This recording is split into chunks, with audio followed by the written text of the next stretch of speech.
visible in the moonless sky. One, Mars, directly overhead. The other, Jupiter, still dancing in the west above the low haze, saturated with the amber glow of Moscow. When the lead crew reached the circular crater that had been gouged into the dirt spur the day before by a steam shovel, the foreman blew shrilly on a whistle. The machines ground to a halt.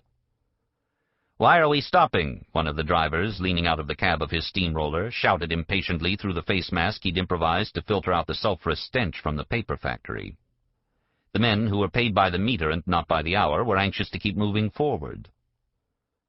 "At any moment we are expecting Jesus to return to Earth as a Russian Tsar," the foreman called back lazily. "We don't want to miss it when he comes across the river."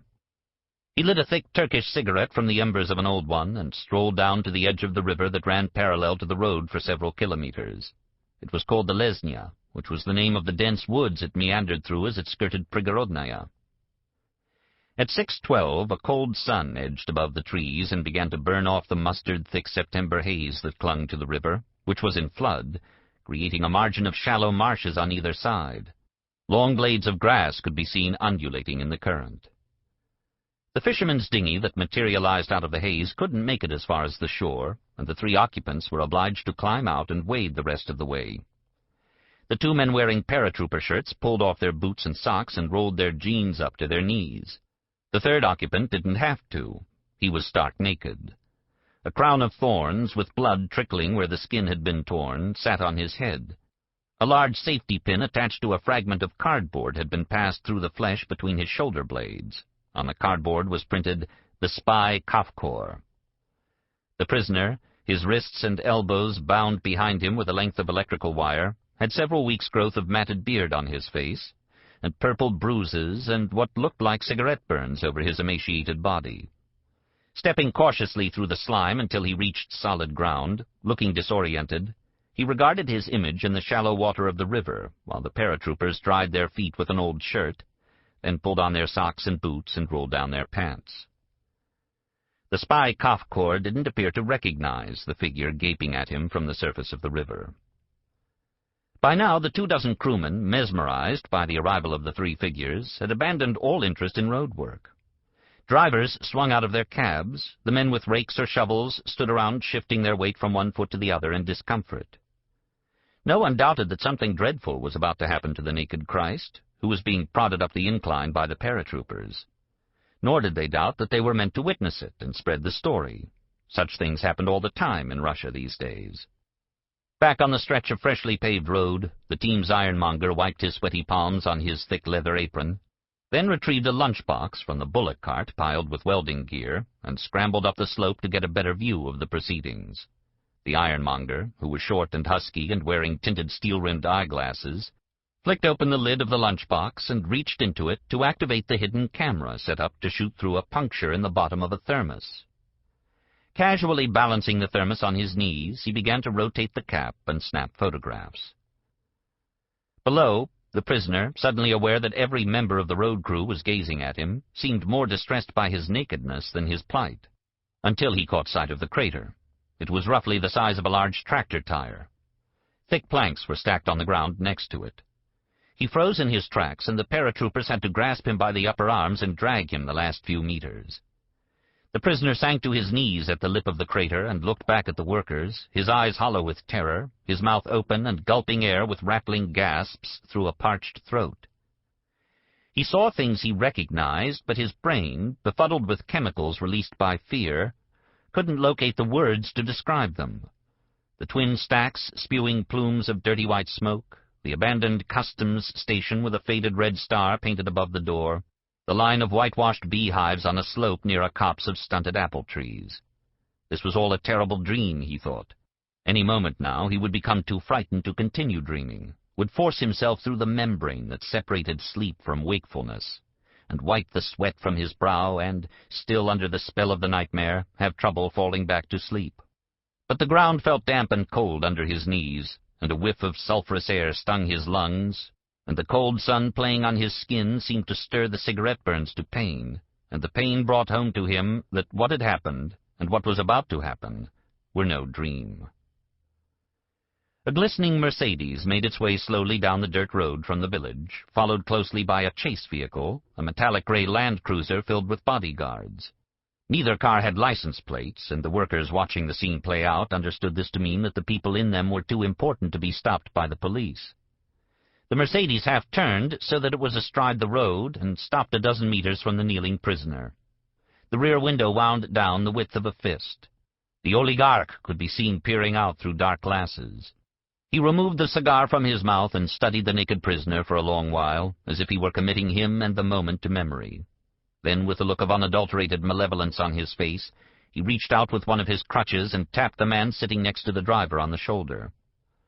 The front door opened, and the man emerged. He was of medium height and thin, with a long, pinched face. He wore suspenders that kept his trousers hiked high on his waist, and a midnight blue Italian suit jacket draped cape-like over a starched white shirt, which was tieless and buttoned up to a very prominent Adam's apple.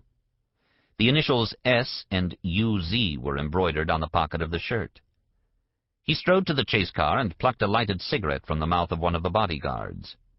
Holding it away from his body between his thumb and third finger, he walked over to the prisoner.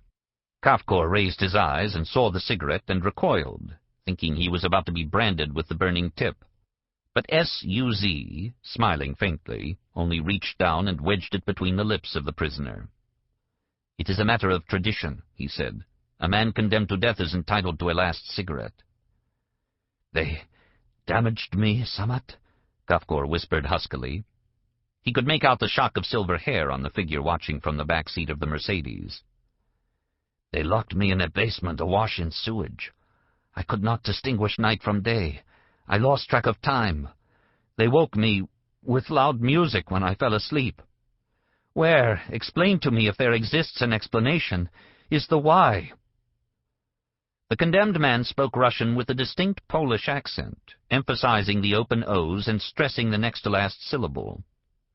Terror tortured his sentences into Baroque grammatical configurations. "The endmost thing I would tell to nobody is what I am not supposed to know." Samat shrugged, as if to say, "The matter is out of my hands." "You arrive too close to the flame, you must suffer burning, if only to warn others away from the flame." Trembling, Kafkor puffed on the cigarette. The act of smoking, and the smoke cauterizing his throat, appeared to distract him. Samat stared at the ash, waiting for it to buckle under its own weight and fall so they could get on with the execution. Kafkor, sucking on the cigarette, became aware of the ash too. Life itself seemed to ride on it. Defying gravity, defying sense, it grew longer than the unsmoked part of the cigarette.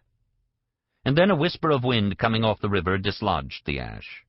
Kafkor spit out the butt. "Boshortinachei," he whispered, carefully articulating each of the O's in Boshol.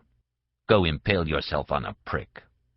He rocked back on his heels and squinted in the direction of the copse of stunted apple trees on the slope above him. "Look," he blurted out, vanquishing terror only to confront a new enemy, madness. "Up there." He sucked in his breath. "I see the elephant. It can be said that the beast is revolting." At the Mercedes, the back door on the far side swung open, and a frail woman dressed in an ankle-length cloth coat and peasant galoshes stumbled from the car. She wore a black pillbox hat with a thick veil that fell over her eyes, making it difficult for someone who didn't know her to divine her age.